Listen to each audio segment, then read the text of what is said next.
What up, beautiful people? This is your girl Charity here, and I just wanted to come on and just chit chat for a little bit. So, I want to talk about ministry. And oftentimes, when we think of ministry, we think of titles: prophet, prophetess, pastor, bishop, apostle, and the list goes on. We think about crowds, we think about influence. And I really want to focus on the word influence. Oftentimes, when we think about ministry, we think about how others can best serve in our ministry to help ministries grow. But one thing that God personally has been dealing with me with heavily is the ministry of family. In the beginning, when God created the heavens and the earth,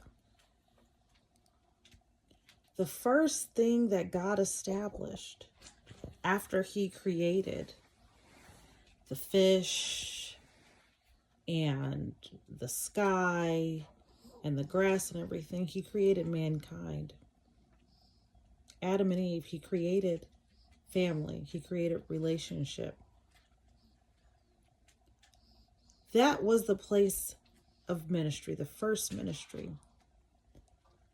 Because Adam and Eve had to minister to one another.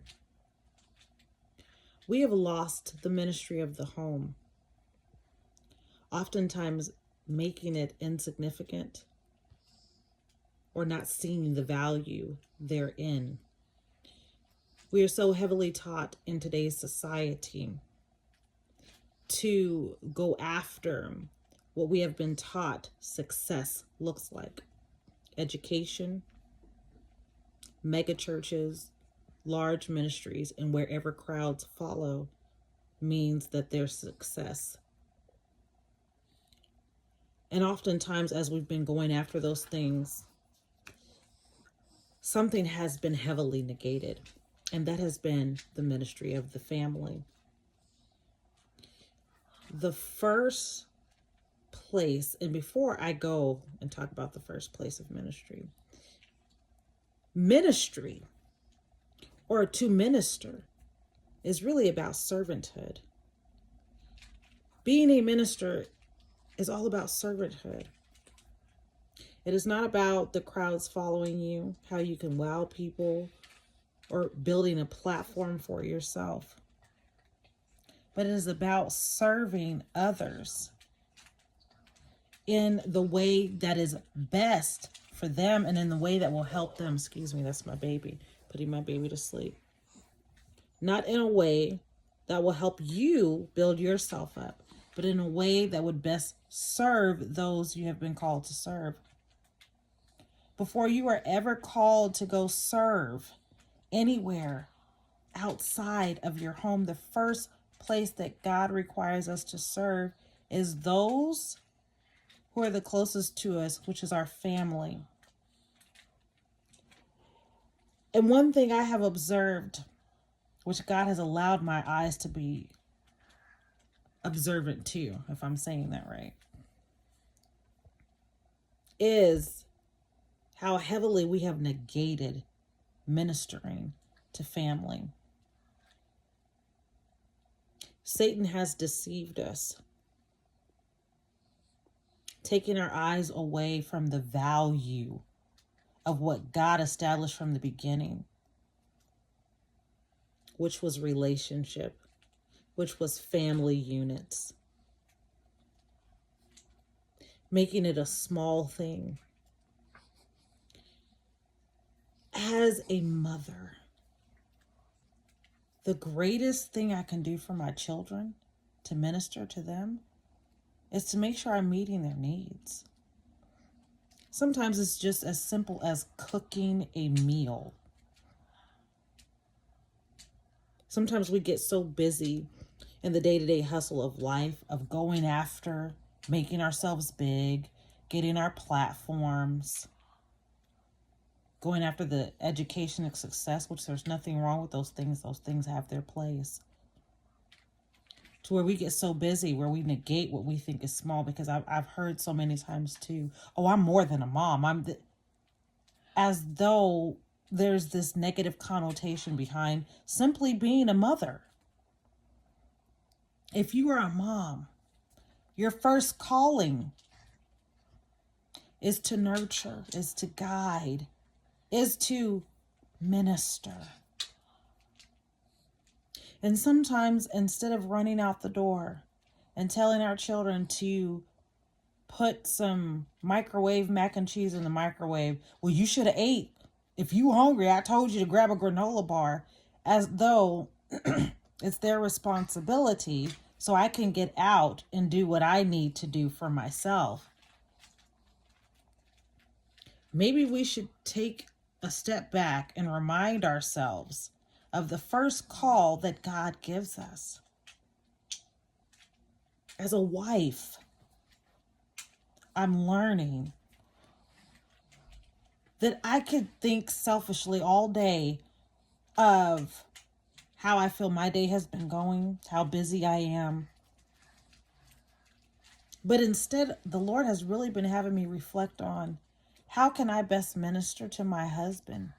How can I best meet his needs? Not in a way that I think would be feasible or convenient for me, but in a way that would best meet his needs and to be a help unto him.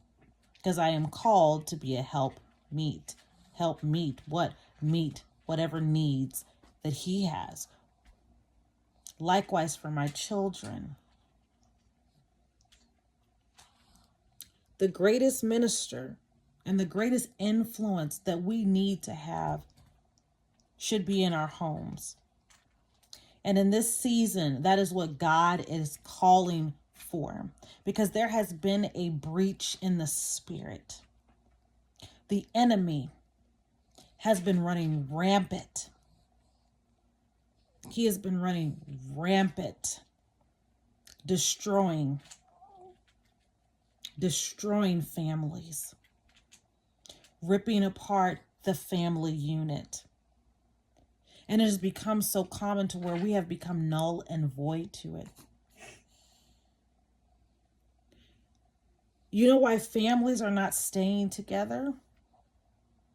Because we are not being purposeful. We are not being purposeful in how we handle one another. We have become casual with relationship. Casual with one another. Because sometimes we just take each other as common. And what you don't value, you can lose. Lose. And as I'm speaking this, I'm saying it to myself. Because one of my prayers is, Lord, don't let me lose sight of the value of those that you have blessed me with. Because one thing is for sure in this life, there are many things that are not for sure, but one thing is for sure is death. None of us know our date with death. You don't know when someone is going to leave. You don't know when you're going to leave. And so the best way you could minister is to minister daily to those you wake up to in the best way possible and cherish them. Because that's what God calls us to do. And if we can get this right in our homes, we could be more effective on the outside. What good is it to look like you have it all together on the outside, but it's torn all up on the inside? The scripture even says it. It says, how can a man rule the house of God if he cannot rule well his own household? It's time for us to have influence in our homes. Your children will tell the true story of who you are when you're gone. They will tell the true story of who you are. Sometimes we portray ourselves to be these people that we want people to believe that we are.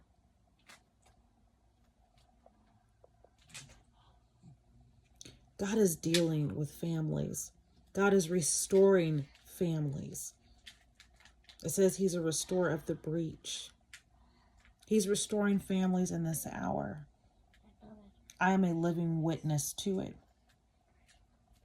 God blessed me with marriage. And because of the weight, because of what I went through before I met my husband, I cherished that man. I love him. And I know had God brought him into my life at a different stage or a different time, I would have not been prepared for the blessing that he is. And I would have ruined what God had for me. But God's timing is always right. And perhaps this is why he's having me speak on these things now. I have been hesitant to come on and speak as I have been directed by the Spirit. But I'm here simply to share my testimony and to help encourage someone. You have people in your life who need you.